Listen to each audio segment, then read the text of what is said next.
Hello hi सांग मैंने केमती अच्छा मुझे तो भल अच्छे आशा करुँच आपण मैंने भल थे आज जनवरी 26 समस्त लगी पड़ी पतका उड़ेबा बोली आपटे समूह लगी एपटे सब ये बांधा चली एपटे करा हो सारी ये खाली गाड़ी दबा आपटे चली कम चलती सब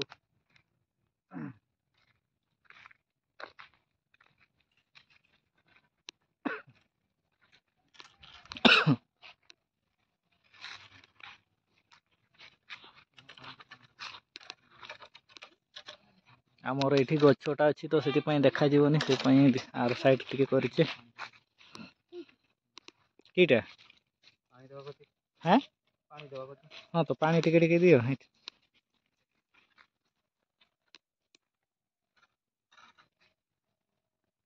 गातटा ना बेसी टिके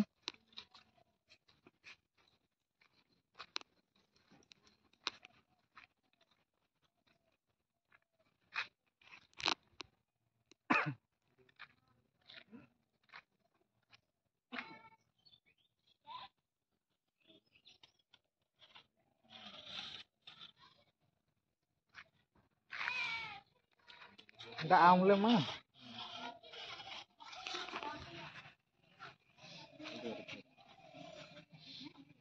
आगे तुपी दबा ना नहीं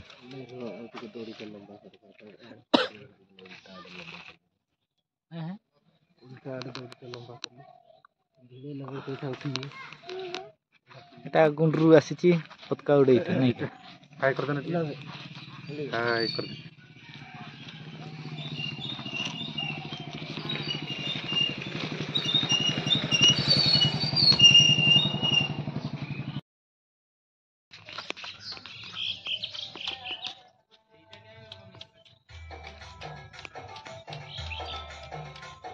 उठौचे ऊपर को वर्तमान उठौचे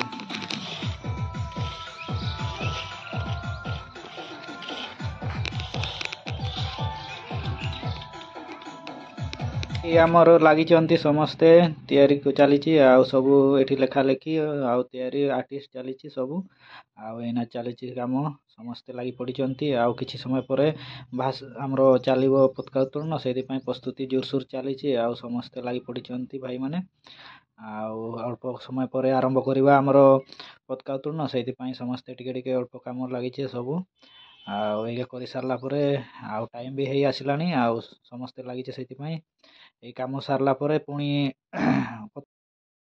तो किसी कर सारे किसी अल्प अच्छी से करा चली आगे कर सारा तो टाइम हो सारा 10-15 मिनिट अच्छी से समस्ते लगी पड़ी अल्प कम है आम सागे सागे पतका उत्तोलन करदे पिला माने भी आसी जाइए पछाड़े अच्छा आम यहाँ कर सारा आरंभ करदेबू आज जनवरी 26 पतका उत्तोलन आस आस छिड़ा हो जाओ आस यही सब आसीचन आमर छुआगा छुटिया छुटिया छुआगा सब ए पटका उत्तोलन हम आस ये लाइन है कि छिड़ा हो जाओ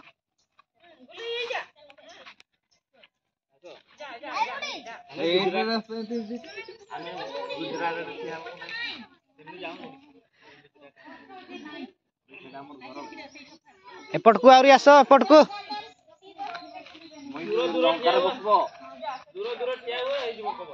समस्ते चलो समस्ते नहीं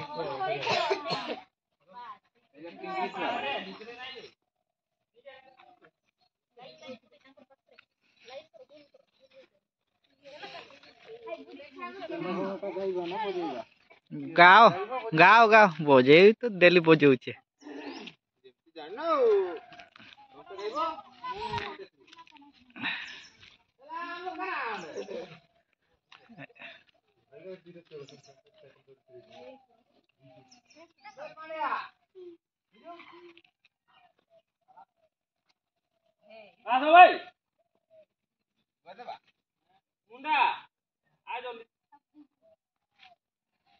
दियो आरंभ करो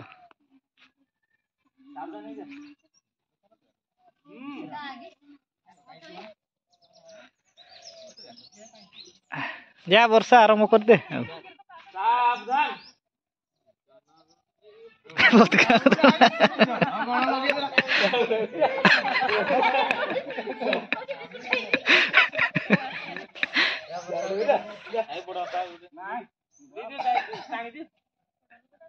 हाँ दिया दिया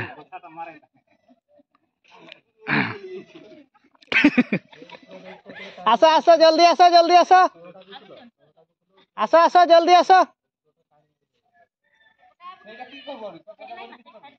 बर्तमान चलती पतका उत्तोलन आउ भाई करुँच एपटे समस्ते आमर छिड़ा हो गीत बजेबुनि बा ना ना ना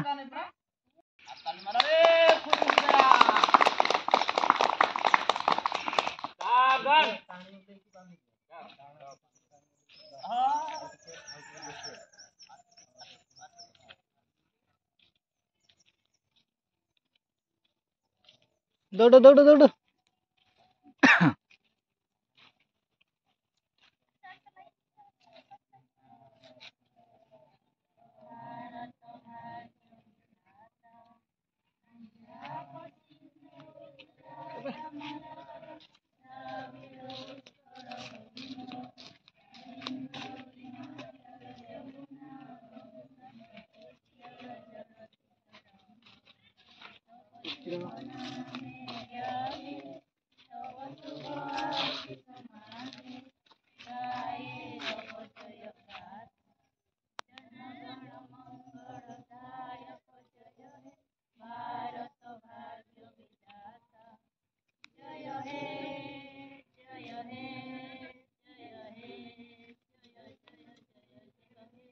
जनवरी 26 के जनवरी 26 के जनवरी 26 के साधारणतरण दिवस के साधारणतरण दिवस के साधारणतरण दिवस के महात्मा गांधी के महात्मा गांधी के महात्मा गांधी के सुभाष चंद्र बोस के सुभाष चंद्र बोस के सुभाष चंद्र बोस के जवाहरलाल नेहरू के जवाहरलाल नेहरू के जवाहरलाल नेहरू के सरदार वल्लभ भाई पटेल के सरदार वल्लभ भाई पटेल के सरदार वल्लभ भाई पटेल के भारत माता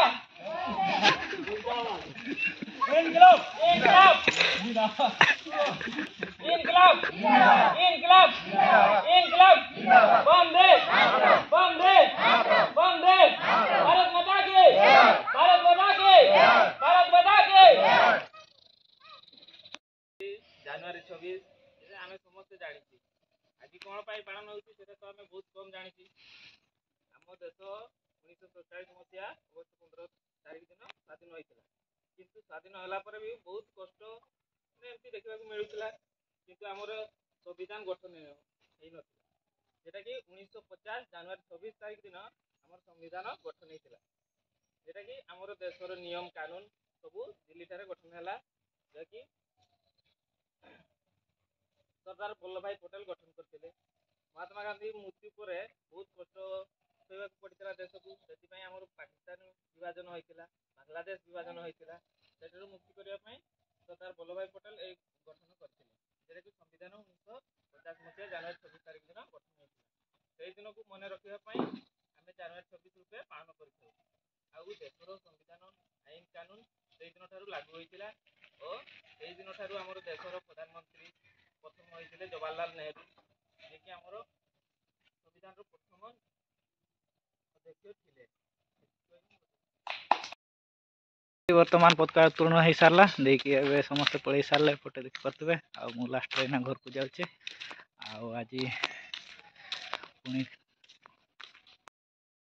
बाहरली यात्रा पड़िया पत्का उत्तोलन करने आए जाऊे से पड़िया को चलतु जा वर्तमान ये आमर पत्का उत्तोलन होमर ये यात्रा स्टेज पाखे आउटे देखी पारे आठी सार भाषण करेंगे आ स्कूल पिला भी समस्त पहुँची जाइए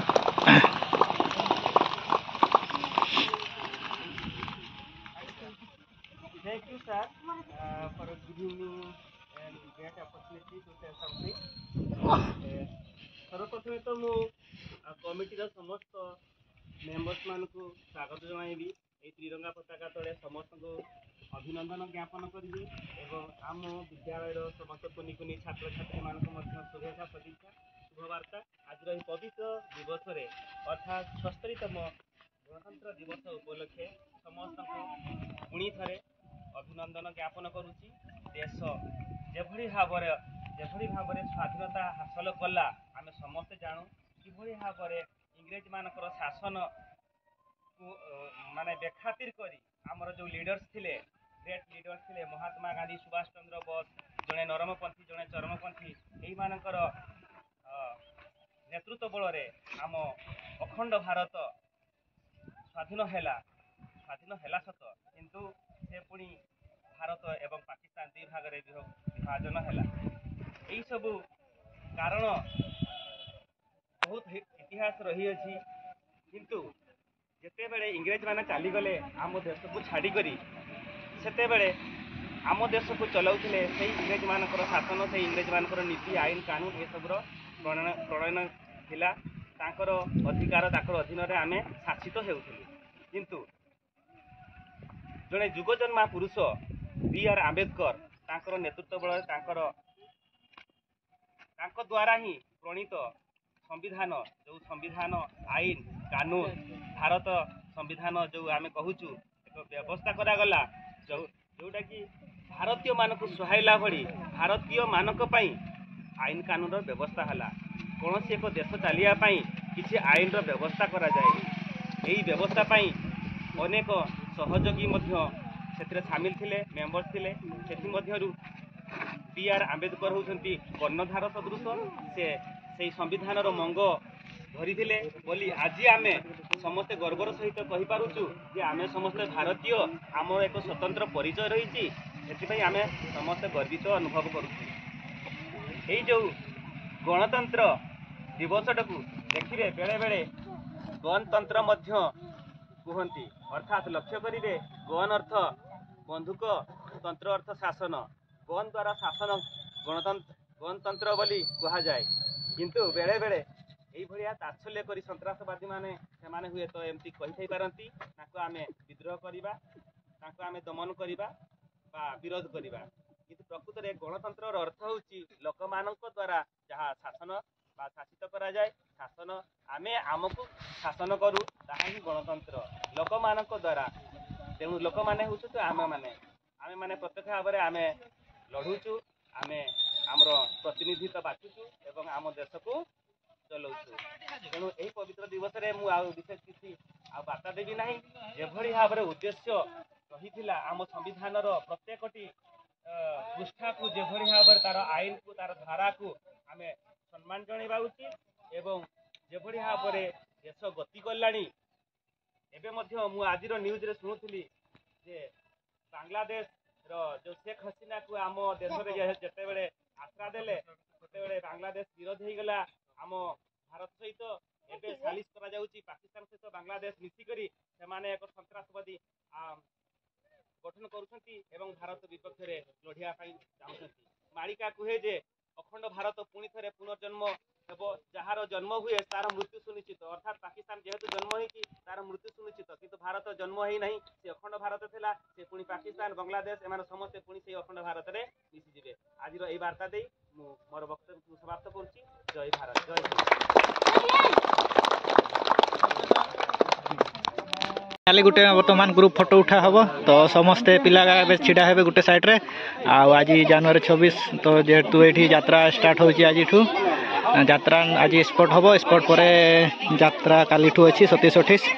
ଆଉ ସମସ୍ତ ପିଲା ଏବେ ଗୋଟେ ଗ୍ରୁପ ଫଟୋ ଉଠାଇବା ଜାନୁଆରୀ 26 ପାଇଁ କମିଟି ପିଲାଙ୍କର ସାହାଯ୍ୟରେ। ଆଉ ଏବେ ସମସ୍ତେ ଯାଉଛନ୍ତି ସେଇଠି ପାଖକୁ, ଆଉ ସମସ୍ତେ ଏବେ ଫଟୋ ଉଠା ହେବ। ଫାଇନାଲି ଆଜି ଏଇଠି ଆନୁଆଲ୍ ଫଙ୍କସନ୍ ହେବ। ଆଉ ଏ ଆନୁଆଲ୍ ଫଙ୍କସନ୍ ଷ୍ଟାର୍ଟିଂ ହେଉଛି ଆଜି 26ରୁ। ଆଉ ଆଜି ତ ସାଧାରଣତନ୍ତ୍ର ଦିବସ, ସେଇଥିପାଇଁ ଆଜି ଏଠି ପ୍ରୋଗ୍ରାମ୍ ହେବ। ଏଇଠି ଦେଖିପାରୁଥିବେ ଏପଟେ ଯାତ୍ରା ହେବ 2 ଦିନ ଧରି 27-28। ଆଉ ପୁଣି ସେଇଠି ଆମର ଆଜିଠୁ 26ରୁ ଷ୍ଟାର୍ଟ ହେଉଛି ଆନୁଆଲ୍ ଫଙ୍କସନ୍। ଆଉ ମେମ୍ବର ପିଲାମାନେ ପତାକା ଉତ୍ତୋଳନ କରିସାରିକି ଏବେ ଯାଉଛନ୍ତି। ଆଉ ଏଇଠି ଦେଖିପାରୁଥିବେ ଟେଣ୍ଟ ବାନ୍ଧା ହେଇଛି, ଯେଉଁଠିକି ଆମର 26-27 ଯାତ୍ରା ହେବ। ଆଉ ଏପଟେ ଫାଇନାଲି ବ୍ୟାନର ମାରି ସାରିଛନ୍ତି। ଆଉ ଆସନ୍ତା କାଲିଠୁ ଯାତ୍ରା, ଆଉ ଆଜି ଖାଲି ଓନ୍ଲି ଖେଳ ଗୁଡ଼ିକ ହେବ। ଆପଣମାନେ ବି ଆସନ୍ତୁ। ଲୋକେସନ୍ ହେଉଛି ଏଟ୍ ଆହାରି ଆଉ ପୋଷ୍ଟ ହାତୀକୋଟ। ଆଉ ଏଠିଆ 2 ଦିନ ଧରି ଯାତ୍ରା ହେବ।